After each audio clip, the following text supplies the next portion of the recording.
Hello, my name is Austin Habish, the founder of Think Catholic, and you're listening to the Summa Theologica podcast, where we study St. Thomas Aquinas' Summa Theologiae in a way simple and insightful for anyone to understand. The Summa Theologica podcast is brought to you by Think Catholic. Taking two questions of the Summa a day, we'll seek to summarize St. Thomas's responses, discovering the brilliance of Aquinas and his Catholic faith is day 193. So let's get started. We're covering today questions 150 and 151 of the secundae, that is, of drunkenness and of chastity. The translation that I always use in these podcasts is the one generously provided to me by Ave Maria Press, the 5-volume set translated by the Fathers of the English Dominican province, which you can now get at a discounted price from Ave Maria Press's site by typing in the code SUMMA10. And so here we go. Article 1, whether drunkenness is a sin. Man is the rational animal. It is what sets us apart from the dog and the horse, and thus natural law, the law of God as known naturally, bids us to seek perfection according to the kind of thing that we are, which will include the perfection of reason. However, drunkenness thwarts reason. It impairs the use of the mind by affecting the body, which in this life is required for man to think correctly. So unwilling to be subhuman in foregoing the call of God to be human, but instead willing to be likened to irrational animals, drunkenness is a sin. It transgresses both natural law and divine law, as it is written in the letter to the Ephesians. Now the works of the flesh are plain: immorality, impurity, licentiousness, idolatry, sorcery, enmity, strife, jealousy, anger, selfishness, dissension, party spirit, envy, drunkenness, carousing, and the like. I warn you, as I warned you before, that those who do such things shall not inherit the kingdom of God. Article 2, whether drunkenness is a mortal sin. Deadly sins or mortal sins are voluntary actions incompatible with charity or the love of God and neighbor, and by voluntarily throwing off one's humanity through drunkenness, man despises his maker. He despises his creator, the one who gave him such a humanity.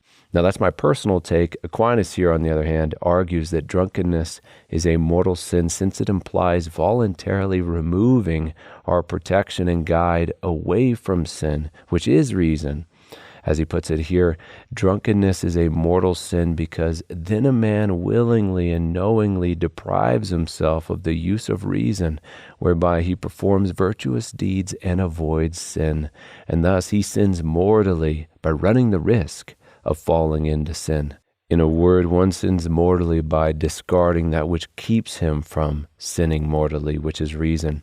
Then, as an aside, it goes without saying that if a man voluntarily undergo anesthesia in order to remove a cancerous tumor, for example, and thereby loses consciousness, loses the use of reason while in surgery, this would not be sinful precisely because it is in line with reason. It is reasonable to make such a decision, and therefore it is not contrary to the love of God and neighbor.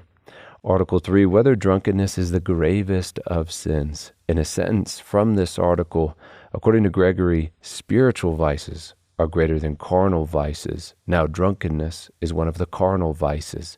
Therefore it is not the greatest of sins. Article 4, whether drunkenness excuses from sin. If one accidentally gulps down a drink laced with alcohol through no fault of his own, and then out of this impaired state commit a sinful act, he may very well be excused of that sin, since again it is through no fault of his own that he lost the proper protection of reason. Yet opposed to this, the man who voluntarily gets drunk is truly going to be at fault for what happens next, since he was the culpable cause of being intoxicated. In the poetic words of G.K. Chesterton, it is surely obvious that all ethics ought to be taught to this fairy tale tune, that if one does the thing forbidden, one imperils all the things provided. And now on to question 151 on chastity. Article 1, whether chastity is a virtue. In a sentence from St. Thomas, chastity takes its name from the fact that reason chastises concupiscence, which, like a child, needs curbing. Now, the essence of human virtue consists in being something moderated by reason. Therefore, it is evident that chastity is a virtue. But what is chastity exactly? And that will be the subject of our following articles. Article 2, whether chastity is a general virtue. And it is a unique, special virtue because it is directed towards or brings under the reign of reason a unique pleasure. And those are the venereal pleasures, is the phrase Aquinas uses, sexual pleasure. And it is fitting that the virtue moderating such a desire should be taken from the word chastise, from the Latin root, which can also mean punish, since it does require serious self-mortification to possess and to maintain chastity. In the words of St. Paul, perhaps alluding to the virtue of chastity specifically in regard to himself, he wrote, "But I pummel my body and subdue it, unless after preaching to others, I myself should be disqualified." Also, it's worth noting that just like we consider the illicit union of the sexes as contrary to chastity, as either fornication or adultery, so too we call an illicit union of the heart and mind with that which God has forbidden a kind of spiritual fornication or adultery, which St. Thomas discusses in this article as well. Article 3, whether chastity is a distinct virtue from abstinence.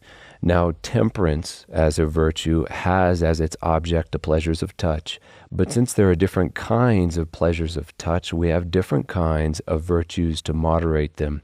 The virtue moderating the pleasure of touch in regard to food, the pleasures of the palate, is what abstinence is, what it's about. And then the virtue moderating the pleasures of touch in regard to the venereal pleasures is what chastity is about. Therefore, chastity is distinct from abstinence, yet both are species or kinds of temperance, as we said back in day 189. Article 4 in our last article, whether purity belongs especially to chastity. As explained briefly by St. Thomas, purity regards venereal matters properly and especially the signs thereof, such as impure looks, kisses, and touches.